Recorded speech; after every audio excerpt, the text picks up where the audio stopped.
দীর্ঘদিন বকেয়া পাওনার দাবিতে হাওড়া জনস্বাস্থ্য কারিগরি দপ্তরে তালা দিয়ে দরজার সামনে বসে ঘেরাও কর্মসূচি কন্ট্রাকচুয়াল লেবারদের।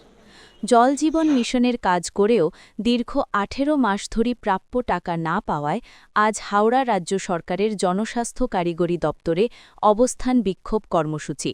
ঘটনাস্থলে হাওড়া থানার পুলিশ বাহিনী পরিস্থিতি নিয়ন্ত্রণে আনার চেষ্টা করছে। এই পিএইচই ডিপার্টমেন্টে জল জীবন মিশনের কাজ হচ্ছে হর ঘর জল, বাড়ি বাড়ি পানীয় জল সংযোগের কাজ আমরা করছি।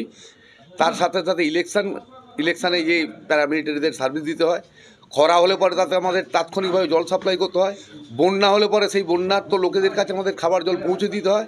এই সমস্ত কিছুর পেমেন্ট আমাদের দীর্ঘদিন থেকে নেই। পিএইচিতে আজকে প্রায় 10.5 থেকে 11,000 কোটি টাকা সারা বাংলার আমরা ঠিকাদাররা পাবো, এবং এই ঘটনাটা চলছে প্রায় 1 বছরের ওপর।